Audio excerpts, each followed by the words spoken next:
Naghahanda na po si Pope Francis na lumisan sa The Arena, pero yung mga tao ay tuloy-tuloy pa rin ang pag-awit ng Jesus Celebrate. Alam nyo mga kapuso, isa pong Christian song yan, ha? Sinabi po sa akin ng isang nating kapuso rito, yan kinakanta ng mga Katolikong yan, isang Christian song. Ang tawag nila dyan ay Song of Worship. Isang kanta po ng pagbibigay puri po yan, mga kapuso. Ayan, no? Jesus Celebrate. Yan pala masaya. Samantalang si Pope Francis kanina, nakita natin na inihahanda na, malaman natin kung siya ay sasakay sa Pope Mobile, pabalik sa Apostolic dun sa Shore, o kung siya ay sasakay dun sa maliit na kotse na pinili niyang sakyan imbis na limousine. Malaman natin mula kay Vicky Morales. Vicky? Vicky? Yes, partner. Yeah. Ako talagang tuwang-tuwa ang mga tao dito. Naman. No? Talagang ibinawagay-way nila yung kanilang mga battery-operated candle. At talagang hinihintay nila yung mga tao dito sa labas. Excited na makita ang Santo Papa. No? Kanina kasi nung dumating dito yung Santo Papa, ay talagang tuwang-tuwa silang lahat. Talagang inantabayanan nila. Limitado lang, Mike, Mel, yung mga tao na makakapasok dito. Dalawang klaseng ticket. Yung isang ticket, makakapasok ka sa loob ng venue. Yung isang ticket naman, dito ka sa labas, makakapanood ka dito sa mga giant screen. At syempre, makikita mo rin yung pagdating ng Santo Papa at pag-alis ng Santo Papa, pabalik ng Shore. Lahat sila nakaupo, pati ang mga security, no, ay nakapwesto na rito, tabayanan na nga nila itong pag-alis ng Santo Papa. Habang sa loob po ng Mall of Asia, tuloy-tuloy pa rin ang selebrasyon, tuloy-tuloy pa rin ang pagtutugtog ng mga musika, ng mga banda, at mga tao ay very joyous po. Siyempre, bahagi yan ng ating Filipino culture. Pag may sinasalubong tayong foreigner, talagang hinahandugan natin ng mga kanta at siyempre ng mga good vibes. Ika nga. Vicky?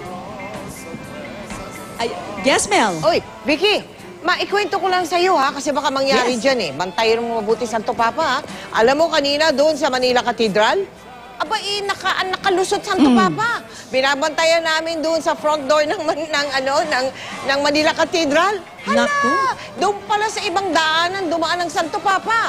Lahat kami nandoon iniintay namin. Ay, nakatignan na nga natin. Ha? Kung talagang mangyayari yan ulit. Ayan na si Santo Papa on. Oh, ayan na nga. Saan lumalabas? Yan yung Pope Mobile. At inaabangan natin kung dadaan din siya dito sa harap ng media platform. Kasi dito parang 2 metro, 3 metro lang ang layo mula sa amin. Yung dinaanan ni Pope Francis, siya. yung dinaanan ni Pope Francis papasok at palabas ng arena ay ang artist entrance kung tawagin. Yung mga nagpe-perform dyan para mag-concert, yung mga team na naglalaro dyan pumapasok. At paglakad mo ng pasilyo nilakaran niya, kaliwat kanan nun, may mga kwarto. Pwedeng gawing dressing room, ginagamit na dugout, pwede rin maglatag ng mga upuan doon at mga mesa kung may pagkain doon sa mga panauhin dyan. Ayun ang Pope Mobile, lumabas na ng The Arena. Yes, Mike. Pero may mga tao din, ano? Ayan, ang nga rito. Ayun, tutusin, pwede naman siyang bumaba doon sa main entrance. Pero talagang sinadya niyang ikutin itong buong venue, no? Parang pa-square, no? Oo. Kanina nung kaliwa ulit. pagdating niya kanina, hindi siya dire-diretso doon sa binabaan niya. Umikot-ikot pa yung Pope Mobile dyan sa area na yan. Hindi, pwede naman siyang dumiretso kanina doon sa pasukan. Pero imbis na dumiretso, bilin din niya ng Vatican, inikot-ikot muna siya doon sa labas kung saan marami ding tao ang naghintay sa kanya. Yes, pero ngayon diretso na yata papuntang Rojas Boulevard. Kasi diba, yes. Ayan, ako, hindi na natin ba siya masisilayin dito? Tingnan natin. Talaga namang hindi magkamayaw itong mga taong naghintay sa kanya sa labas kaninang umaga, no? Iniipot niya itong parking area sa pagitan ng Mall of Asia at ng SMX Convention Center.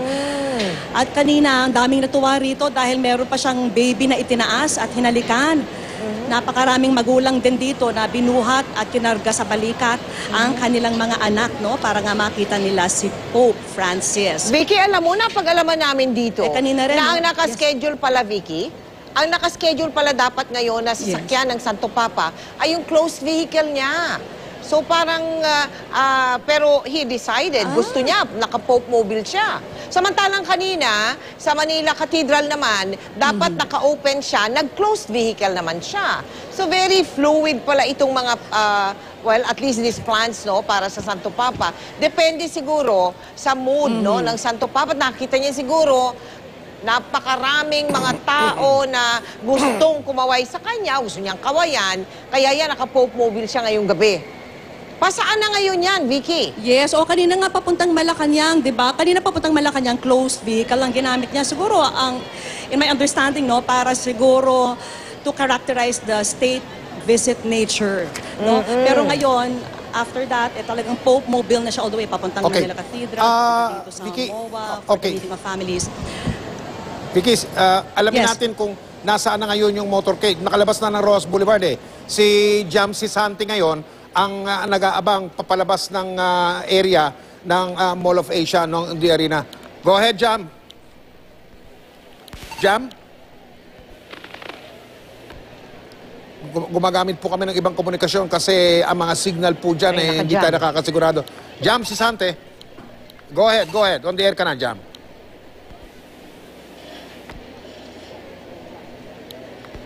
Na-jam yata si Jam. Jam? Jam? Jam Sisante. Rojas Boulevard na po eh. Ayun yung... Ayan. Jam, go ahead. On the air.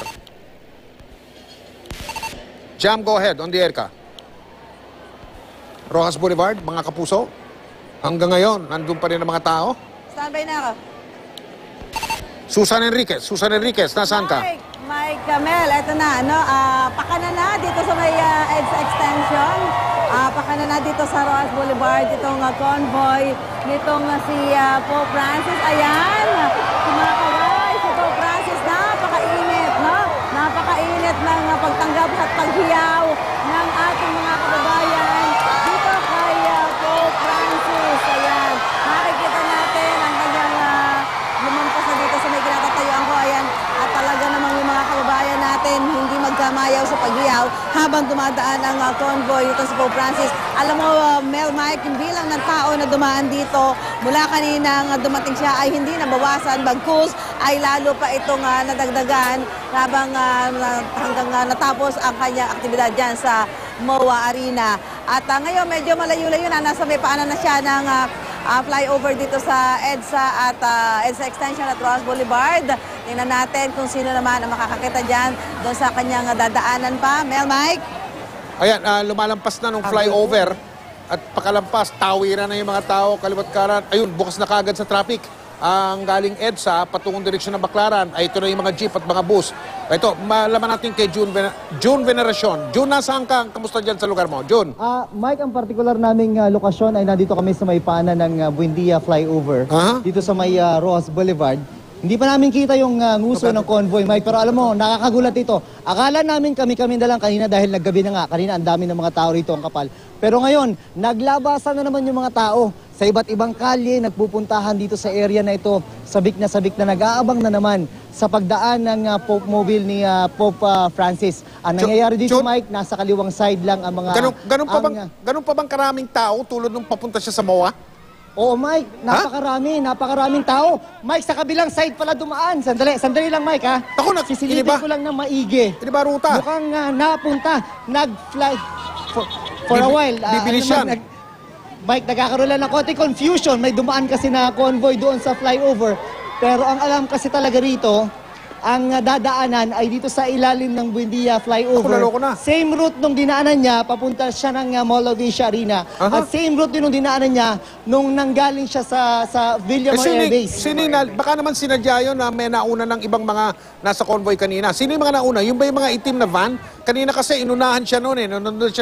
Nung nandun na siya sa loob ng area, nung Mall of Asia, napansin namin doon sa mga kuha ng mga kapuso natin na yung mga itim na mga van nauna doon sa Pope Mobile nung siya ay umiikot na ron sa loob ng compound. Ha? Yun ba? Yun nga yung funny moment dito, Mike. Akala ng mga tao, pati kami. Akala namin na yun na yung Pope Mobile, yun na yung convoy ng mahal na Santo Papa. Pero hindi pala, dahil pumunta nga ng flyover. So hindi mabibigo yung mga tao makita siya? Yung mga nagabang? Hindi mabibigo yung mga tao, Mike. At hindi rin kami mabibigo. Ngayon lang yung pagkakataon namin na makita siya ng ganito kalapit. Kanina kasi medyo mga meters away kami from the Papal Mobile. Eto na, Mike. Eto na, dumadaan na ang Santo Papa dito sa aming area. I love you, Pop! Ayan, Mike, ang lapit namin, nakita namin at ang mga tao rito, masayang-masaya. Eto si ma'am, kausapin lang natin, mabilisan lang. Ano pong naramdaman niyo nung nakita niyo ang Santo Papa, ma'am? Siyempre, masayang-masaya. Yung kasayahan ng mga tao dito, Mike, talagang nag-uumapaw. Lumampas na sa amin yung convoy. So mas nakikita na siguro ng mga reporter natin na nasa mas unahan ng aming pwesto dito sa Buendia flyover, Mike. Okay, salamat Jun. Salamat Jun. Okay, si Sandra Aguinaldo. Sandra, nasaan ka dyan sa Rojas Boulevard? Sandra? Yes, Mike, ang posisyon ko ay nasa pagitan ng Buendia at ng Pio Campo. At nasa kahabaan pa rin niya ng Rojas Boulevard. Mula dito sa aking kinalalagyan, natatanaw ko na yung mga paunang mga motorsiklo na nagli-lead doon sa convoy ng Santo Papa. Ang nadaan nila, Mike, nasa platform ay ka rin ba? Service Road. Nasa platform ka rin? Nakatungtong ka rin ba sa platform? Sandra? Ako ay nakatungtong sa island. Eto na, Mike. Eto na. Makikita mo Nagsisigawan si na Pope. ating mga Ayan ang mga kababayan, hagan. Mike, ha?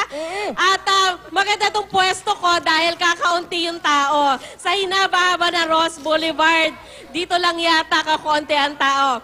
Ang mga tao ay sumisigaw ng Pope Francis, we love you. Ayan, Mike, ang lapit.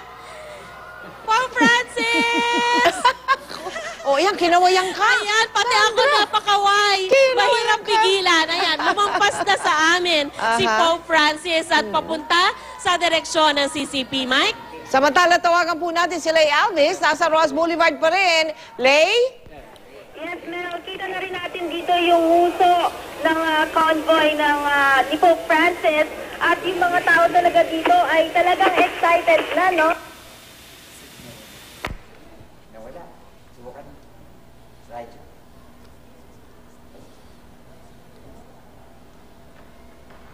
Lay? Ni Pope Francis.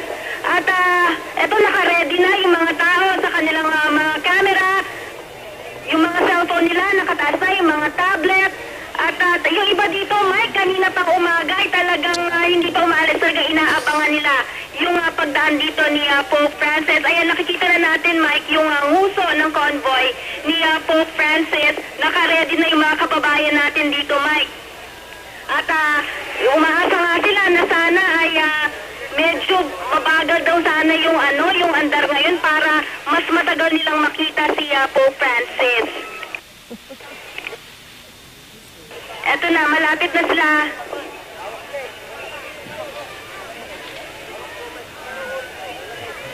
Eto na, mga isang metro na lang. Eto na. Excited na si Lay. Excited po kami lahat dito. Sabi ko na nga ba eh. Nasa to. Oh, yan na. Ayan na. Nagpapalakpakan. Isinisigaw ang pangalan ni Pope Francis. Ayan na. Naku, tuwang-tuwa dito yung ating mga kababayan. Mas mabagal ngayon yung takbo ng Pope Bill.